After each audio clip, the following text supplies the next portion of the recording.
hello friends. We continue to answer your questions. Today's topic is, what is deism? What do you think about deism? First of all, thank you. To put it briefly, deism is the belief in a creator, but it rejects prophets and religions. That's the summary. However, there can be as many interpretations as there are people. It is not an idea that directly concerns Islam. It is an idea that emerged in Europe as a reaction to Christianity's dismissal of reason and the oppression of the church. However, we have started to see its manifestations here as well. In fact, among the Brahmins in India, and even before that, it is not a new idea. It is an idea that was also held by the polytheists during the Age of Happiness, the time of the Prophet. In other words, they claim to believe in a creator, in Allah. But they do not accept, or rather do not want him to intervene directly in life through his religion and commandments.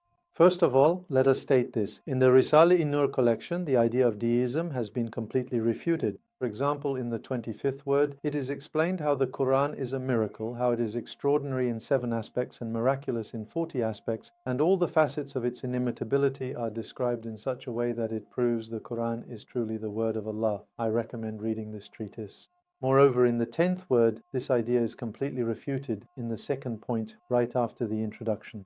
If our listeners read these, they will gain a detailed understanding of the subject. They will realize how weak the foundations of this idea are. But let us explain 1 or 2 key points. First of all, no one in the universe can deny God. Even if someone tries, since there are as many proofs as the entire universe, and the whole universe would refute and contradict them, they remain silent and indifferent. Because they cannot deny God, a second satanic idea has been put forward here, the denial of religions. They say, I do not deny God, I do not deny the Creator, but I deny religion. In other words, we can say that this is actually a joint scheme of the ego and Satan to free ourselves from the influence of religion and its intervention in our lives. So, as far as we understand, since they cannot deny God, because if they did, as you said, the entire universe, with all its evidence and proofs, points to the existence and oneness of God. At this point, since they cannot deny him, we understand that they resort to such an idea as a second option. Yes, people who are drawn to this idea, people who are influenced by this idea, the existence of many beliefs, the issue of finding the true belief among them, the errors within the false beliefs, individuals' personal mistakes, certain pressures within religion, and the mistakes made by those who represent religion, all these contribute to this idea gaining more arguments and becoming stronger, so to speak. Because wherever there are people, there will be mistakes. The issue we need to look at when it comes to Islam is this. Is there a mistake in Islam? Is there a deficiency in Islam? God forbid, but Muslims may have faults. This is the point we need to focus on. So at this point, what we need to do is this. In religious matters, we should avoid imposing our own interpretations and instead base our understanding on the essence of the religion, on the Quran and the Sunnah. We should not force our own views or turn religious matters into a means of pressure or coercion. In other words, we must not stray from these fundamental principles. Unfortunately, such abuses and mistaken ideas have paved the way for these deviant thoughts to infiltrate among us. Let's touch on a few issues related to this. In fact, there is a very beautiful sentence in the Risale-i Nur Collection. Someone else's fault cannot be a justification or excuse for your own fault. A very concise statement. He expressed it very concisely there. In fact, the main reason behind all denials is the inability to comprehend these broad issues intellectually, which leads to denial. For example, people tend to deny fundamental religious matters, such as God introducing himself through prophets, communicating with people via revelation, sending messages and regulating their lives through revelation and inspiration, because they cannot intellectually comprehend these core points, because they cannot fit these concepts into their own reasoning, and by pointing to religious deviations and abuses, they are easily led into this trap. So, can we add a footnote here and say this? As Muslims, we need to learn about Islam with its evidence, proofs, reasons, and explanations. This is called verified faith. The Risale-i Nur collection already instills verified faith in a person from beginning to end. We absolutely need to attain this verified faith. Exactly. Another important aspect is this. The idea that God's greatness prevents him from being concerned with such trivial things. In other words, to put it more simply, they fall into this error by thinking that it is not befitting of God's greatness to be interested in insignificant matters. There is even an example about this. When the sun rises, its light encompasses everything, big or small. Nothing remains outside its grandeur. In the same way, nothing remains outside the power and greatness of Allah. In fact, not being concerned with small matters would be a deficiency. Because they cannot comprehend this, they fall into error at this point. Allah has sent prophets. Miracles and wonders have appeared in the hands of these prophets as evidence. These have become a kind of sign for them. The consensus of the prophets on the existence, oneness of Allah and the religion is actually a very great proof. Let's think about it this way. Even though the prophets came at very different times and to very different peoples, the fact that they all point to the same thing, that they all say Allah exists, the afterlife exists, and we bring news from Him and His religion, they're saying this is a great consensus and proof. We can explain this with an example. Suppose someone says, a great professor came to this city, I saw him. If we haven't seen him ourselves, we might have doubts. But when we hear the same thing from a second person, and then from different people who don't know each other, imagine there are 50 or 100 such people, we heard this news from different places. Such and such professor has come to our city. At that point, it's no longer possible for us to doubt that news. We'd believe it as if we'd seen it without any doubt.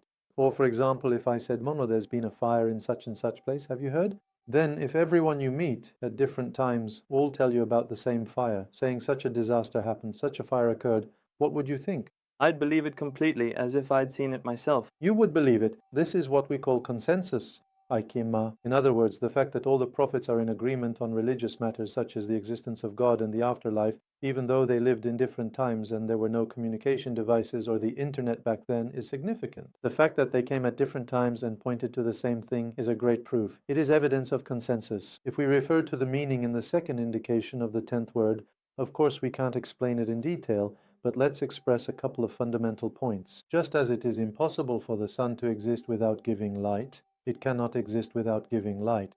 In the same way, divinity cannot exist without sending prophets and making itself known. Every being possessing beauty and perfection desires to see and display its own beauty and perfection. Think about it. Even a human being with imperfect beauty wants both to see and to show their own beauty and virtues. So would not the one who possesses flawless beauty, infinite majesty and perfection, the source and origin of all knowledge and art, Almighty God, wish to see and display his own beauty and artistry? Would he not wish to make himself known through prophets? Of course he would want to. At the beginning of the 19th letter of the Treatise of Letters, there is a sentence that says, since the one who creates knows, surely the one who knows will speak. Since he will speak, surely he will speak with those who know how to speak. Would the one who gave us the ability to speak not speak himself? Of course he will speak. With whom will he speak? He will speak with those who know how to speak. He will speak with those who are addressed by his word. Among them he will speak and has spoken with the prophets, peace be upon them, who are able to convey his message to humanity, and foremost with our prophet Muhammad, peace and blessings be upon him, making them messengers, and he has indeed made them so. In other words, just as it is impossible for the sun to exist without giving light, so too is it impossible for divinity to exist without sending prophets and making himself known. In other words, these are things that cannot be separated from each other. Just as if the sun exists, it certainly has heat and light. In exactly the same way, since the Almighty exists, he will certainly send prophets to make himself known and recognized. Otherwise, in that case, the creation of the universe and the creation of humanity would have no meaning at all. In fact, the idea we call deism, rather than exalting God, actually attributes many deficient qualities to him. We will delve into this in more depth as well. So, do their ideas actually involve attributing deficiencies to God? Yes, exactly so. This is also explained in other parts of the Risale-i Nur. It gives the impression that he created and then does not intervene. The Quran points to this as well. This point is indicated in verses 16 and 17 of Surah Al-Anbiya. It is stated that God has great purposes in creating this universe. The universe was not created as a game, a pastime, or for entertainment. Within this idea is also the following. God has given a purpose and aim to everything in the universe. We read and observe the purposes, wisdoms, and aims of all creation. To give a purpose and aim to everything, yet leave the vast universe and humanity without purpose or aim, would be to attribute great lack of wisdom to God. Is that even possible? Everything in the universe has a purpose and aim. Nothing is left without meaning, yet the universe itself is claimed to have no purpose. And at the center of that universe, humanity is claimed to have no purpose or aim. Is that possible? Of course it isn't. In other words, with such ideas, they are seriously attributing deficiencies to God's attributes. Yes, that's exactly what happens. Is it at all possible that the reason for the creation of this universe, the reason for the creation of humanity, would not be made known to people through religion? That's impossible. It is certainly impossible that he would not reveal the secrets of humanity and the universe by sending a prophet. Of course, he will make it known. And again, the God who introduces himself to conscious beings through these beautiful creations and artistic works, who makes himself loved by his servants through these precious blessings, Would he not inform these conscious beings in return for these valuable works of art, gifts and blessings, of what pleases him, what he expects from them, and how they should offer thanks and worship to him? That's impossible.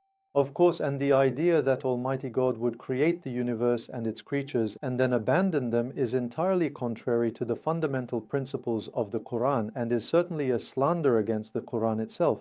As stated in Surah Ar-Rahman, Kulli yawmin huwa fi shan, the master of this universe, so to speak, is at work, active and constantly engaged in action and activity at every moment. First and foremost, his creation of the universe, giving it purpose and meaning, the continuous maintenance of that creation and the order and harmony he has established, its constant renewal, its being subject to the law of perpetual change and transformation, its being refreshed, all these aspects, all these acts, the Quran shows us as manifestations of his ongoing creative activity at every moment. In other words, such questions arise from not truly knowing Allah in the real sense, because Allah is constantly at work, always exercising His will and authority. For example, when we eat food, it goes to our stomach, and then it is distributed throughout our entire body, to every cell. We are completely unaware of any of this. In fact, we are not the ones managing ourselves. Again, Allah is constantly exercising His will at every moment. There is an example in the Risale-i Nur Collection. Just as the sun, which is a dense mirror of Allah's name Al-Nur, though it is only one, at a single moment exerts its influence with its heat and light in thousands of places, being closer to us than even our own eyes.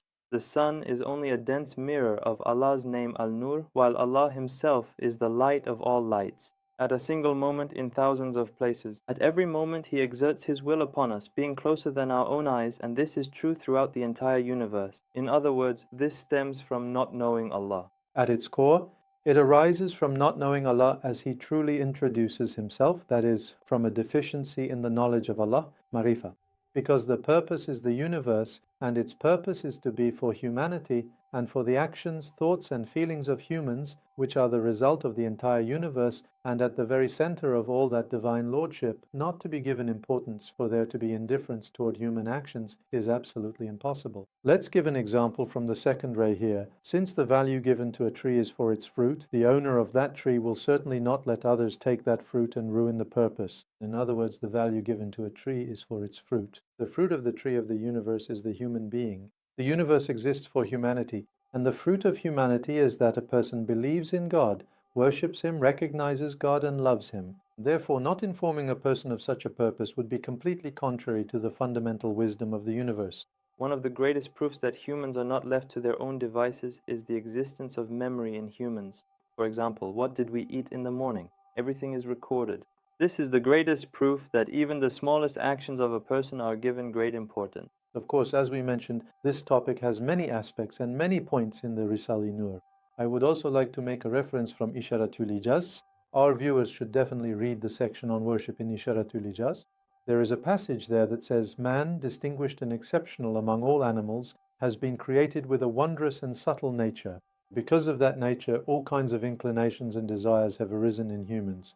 For example, a person desires the most distinguished, the most beautiful, the most select things, is inclined toward the finest things, longs for adorned things, and wishes to live with a livelihood and honor befitting humanity. In order to fulfill these inclinations, he needs many crafts to properly provide for his needs such as food and clothing. Here, since a person is in need of many different crafts but does not possess mastery over them, he is compelled to cooperate and work together with his fellow human beings. However, since the faculties within humans, what we call the appetitive faculty, the faculty of anger, and the faculty of reason, which are given to humans for the continuation of their lives, are not restricted by any limits, and because these faculties are left unchecked to allow for spiritual progress through free will, acts of injustice and transgression occur in human interactions. In order to prevent these injustices and to establish order and harmony, justice is needed. However, since the intellect of each individual is incapable of comprehending this justice in its entirety, there is a need for a universal intellect from which individuals can benefit. Such a universal intellect can only exist in the form of law, and such a law can only be the Sharia.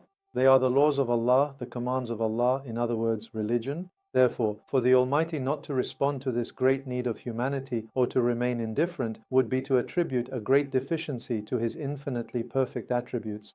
And it is the prophets who will implement such a Sharia, such laws, That is, it is the prophets who will carry out the application of that chain of laws among people. Therefore, belief in both the prophets and the scriptures is among the pillars of faith. And in order for the person who is a prophet to maintain his authority over the people, both outwardly and inwardly, he needs a material and spiritual loftiness and privilege. This privilege and the degree of relationship and connection he has with the Creator, that is, with Allah, requires evidence to be demonstrated.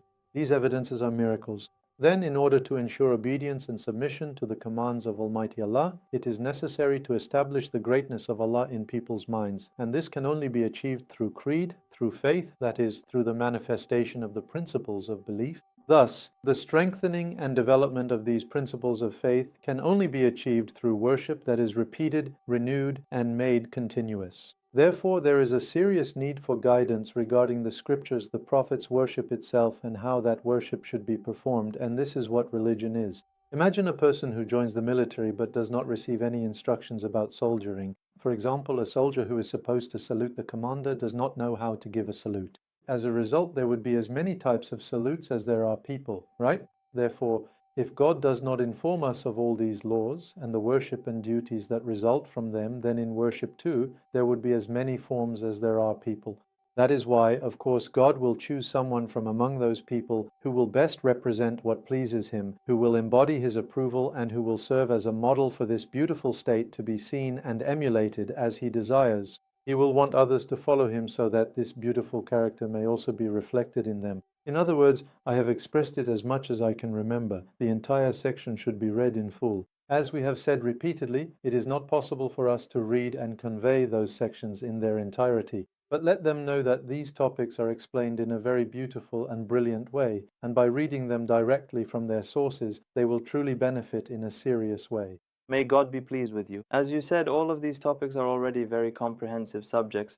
We are providing brief answers. To fully explain and prove these matters in detail, they need to read the Risale-i Nur Collection.